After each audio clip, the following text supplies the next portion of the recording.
We generated over $110,000 this year from ChatGPT for this high ticket e-commerce brand. In the next few minutes, I'm going to sit down with their head of DDC and break down this strategy that blends both traditional SEO and AI SEO that resulted in over a 4x ROI thus far for this brand. We're going to talk about the strategy, the results, the delivery, and if you're interested in becoming a client of ours, this video will break down exactly what it looks like. Let's get to it. All right, Yabuz, thanks for being on today, man. I'm really looking forward to chatting. Do you mind just giving a quick intro about yourself, what you do, and the brand you work with? Sure, yeah. So my name is Yabuz.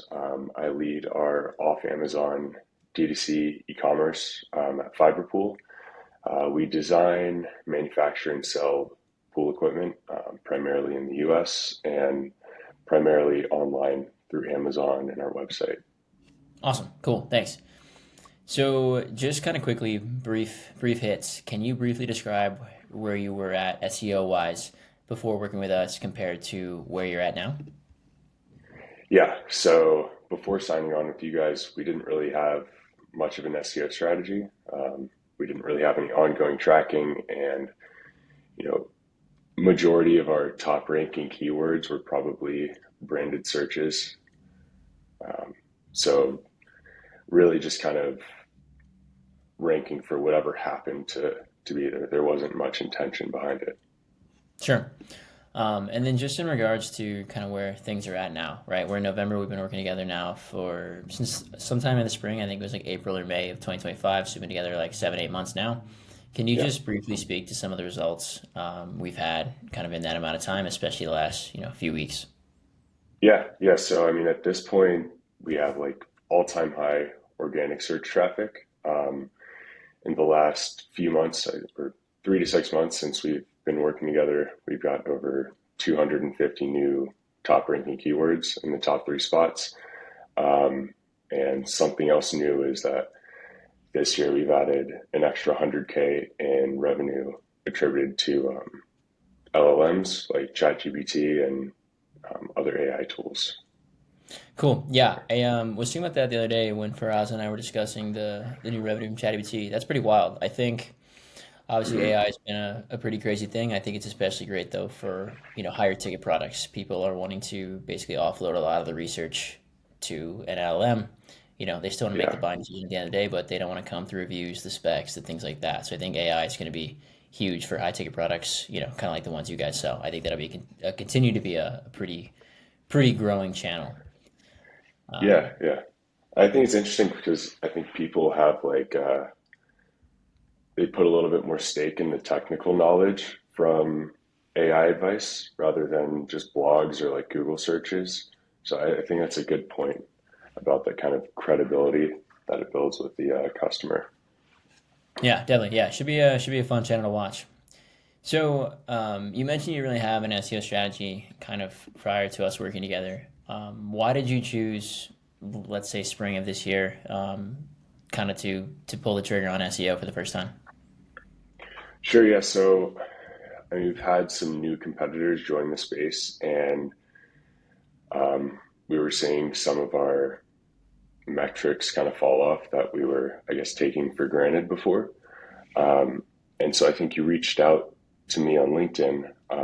We were chatting a bit, and it just seemed like an area of the business that was underdeveloped. And, you know, we were just excited to see where we could get to if we actually put in or had somebody put in a full effort on that side.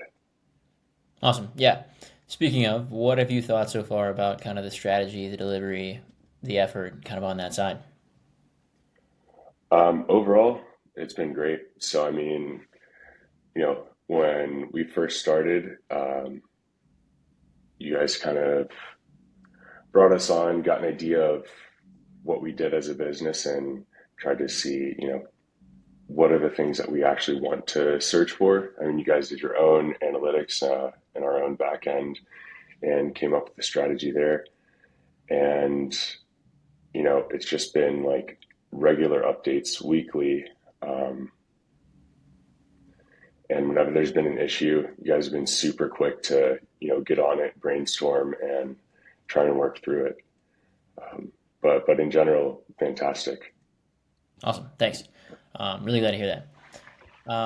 That being said, I mean, as you mentioned, like the strategy was kind of fully formed into the spring. A lot of collection page optimization, collection page building around the long tails regarding like pool Mhm. size, voltage, things of that nature. In Yeah. ground, out of ground, or above ground, things like that. Um, After that, I don't want to call it autopilot, but the strategy's been a lot less, I'd say, involved out of the first month. Right, first month one is really intensive trying to get you know, involved in the business, involved in growth. And after that, once we've got an understanding, we can pretty much go from there. Outside of Yeah. that first month, and I guess like now is probably the best time. Like, how much time do you think you spend thinking about SEO per month, or as a company, how much do you guys like spend talking about it? Like at this point, it's an hour or two max a week, and that's absolute max. And a lot of that time is only when there's like content to review. Um, you guys give those weekly updates, and things are for the most part always on track. So, I read those, I send them to the guys in the team, just so everybody's on the same page. So most weeks under an hour. But then if there's content or new things that we have to review, maybe an hour or two. But Cool. it's really not much time on my side at all. Awesome. So obviously, I'm sure you guys have a lot of plans for Black Friday and next year, of course.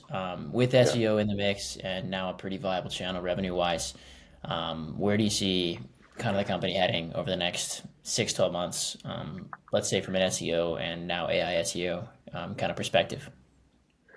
Well, I mean, yeah. So when we started, it was, I think, in April, right? So we kind of started towards the beginning of the season or in the middle of the season, sort of. But I'm excited going into next year, having a full season with this stuff really running smoothly, to see what it's going to do. And I think we're going to have like some really good results with all of this stuff in place. But additionally, I mean, we have a lot of new products planned for the next year, couple years. And so I'm excited to break into different categories in the stuff that we've already ranked for that we just haven't had, the foundational product to kind of advertise for it. Because I mean, the strategy that we're using, it's working. Um, so as many places as we can kind of implement that, I think the better. Yeah, for sure. No, I think especially with stuff we're gonna talk about after this call, Reddit and all that kind of stuff. I think next year's gonna be great. Being at the top of search results at the start of the season through the entirety of the eight Yeah, 9 month season is gonna be huge. So really excited for that. One final question: if a brand was on the fence sure. about working with us as an agency, anything you might say to them? Sure, yeah. I mean, number one, it just makes financial sense. I mean, you guys have made us a lot more money than we've paid you. So we would be losing money if we didn't sign you guys. But also, I mean, when we first started, I think we did a 3-month contract, Yeah, right? That's what we started with. And after those 3 months, we weren't obligated in any way to stay with you guys as a team. Um, it's just the results and everything kind of spoke for themselves. You guys are super communicative, um, and just delivered really good quality work. Um, and that's really it. It's less work off our plate. We're making more money, and the communication is great. sweet, awesome, man. Well, thanks for your time. Really appreciate it, and yeah, Yeah, looking forward to getting to work. yeah, same here.